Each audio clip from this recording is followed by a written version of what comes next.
Okay. A historical example of a successful advocate that led to a public policy change that I would like to speak about is women's rights to vote. Um, on August 18, 1920, the ratification of the 19th Amendment, which guarantees women's equal voting rights, came down to a single tie voting in Tennessee legislature. The story of the 19th Amendment spans more than 70 years of activism in the United States, from the 1848 Seneca Falls Convention until ratification in 1920.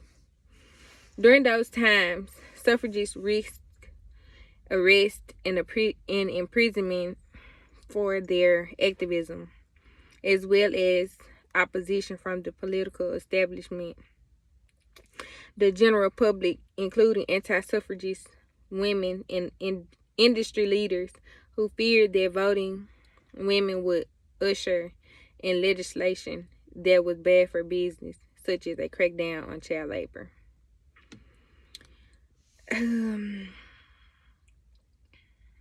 More people gained the right to vote with the 19th Amendment than any other change in the Constitution. However, people tend to not talk about the aspects of the suffrage movement that were ignored, like the failure of the 19th Amendment to extend the vote to all women, and also the racism black suffragists faced within the movement.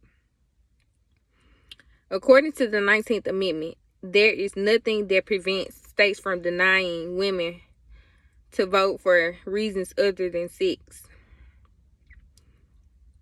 That specific distinction caused it to be a diverse set of women to be denied the right to vote for many reasons. Some of these diverse sets of women included women who weren't recognized as United States citizens, such as Native American women and Asian women, as well as women who didn't live in states like residents of Puerto Rico and the District of Columbia. Even after 1920, when the amendment was in effect, black women remained disenfranchised because of discriminatory barriers like literacy tests. Barbara Arnwine, chair of the Voting Rights Alliance and founder and president of the Transformative Justice Coalition, once said, "I always say that when you consider this anniversary, you have to say plus 45 years. It would take 45 years for women of color, African American women, Latina women, Native American women, and Asian women to really achieve the right to vote." Miss Kamala Harris also, as well, recognized that point in one of her speeches. And you'll see why that's important as well. Okay, where was I? In other words, the passing of the 19th Amendment was just the beginning of the fight for women's right to vote. The passing of the amendment did not provide suffrage to all women in the United States. The United States Constitution granted states the ability to determine who is eligible to vote in elections until the Voting Rights Act of 1965, which led to different civil rights for women. Furthermore, mirror representation is a term that is commonly used that represents the push for equal representation in the government. It is said that the amount of representation in the government should match the portion of their specific sex in the population. Like the number of males and females in the population. The votes should match that. Yet, from 1980 until now, women have voted in elections at least the same percentage as men, and even more in various circumstances. So women are exceeding the expectation of the votes matching the specific gender, sex in the government. Like we are exceeding the bar that is supposed to be set. Granting all women the right to vote gradually increased the presence of women in Congress. Also, as of today, an abundance of women pursue politics as a career. Women have made a huge impact on the world by bringing attention to gender-sensitive topics, gender equality, and even children's rights, all while maintaining one of the highest participation rates at local levels of government. Many legislators feared a powerful woman's bloc would emerge as a result of female enfranchisement following the ratification of the 19th Amendment.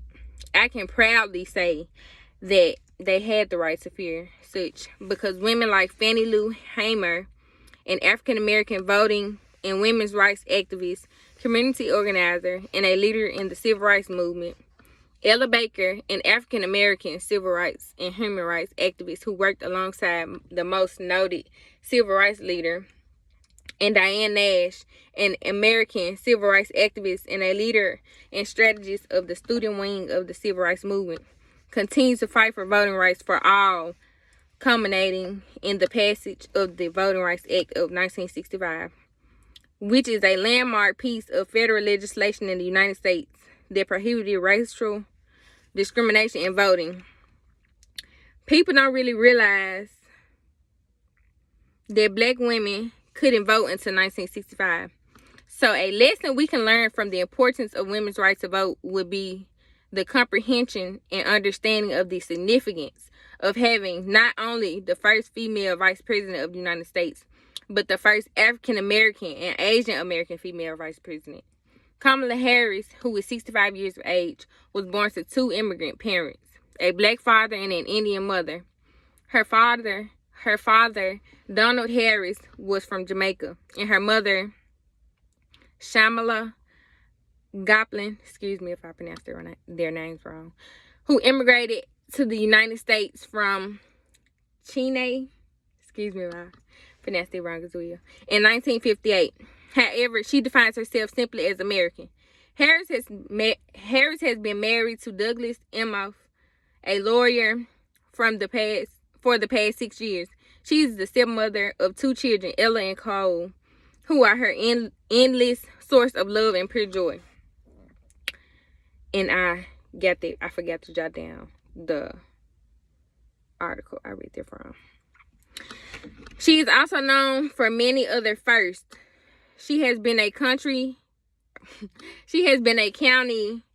district attorney, the district attorney for San Francisco, the first woman, first African American, and first Indian origin to be elected to the position.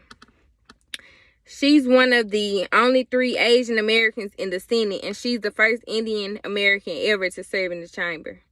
People need to be educated on how huge this is and how it ties into women being allowed to vote. People must understand how magical it is to have the first black woman, first woman of South Asian descent, and first daughter of immigrants elected to national office in this country. People should be educated on how before 1965, women of color did not have the right to vote. If women of color still to this day did not have the right to vote, none of these accomplishments involving women of color would not be possible. It is important that people are educated on how black women, as well as women of color, fought discrimination in the women's suffrage movement. Women of color continue to fight for what is right and what we believe in.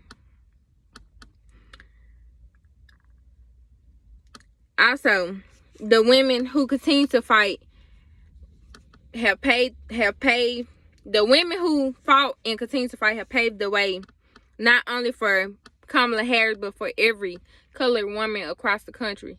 We must learn how Harris represents the acceptance of all people. We must understand the value of Kamala Harris having a supportive white husband behind her. We must understand how she demonstrates that women don't have to just support the men in their lives or put your dreams and goals aside to raise children. She represents so many significant factors that tie into the history of women. She is paving the way for future leaders, especially women of color. The lesson is understanding the importance of women, especially women of color, as well as the importance of showing families of all types that they are welcome and celebrated in America.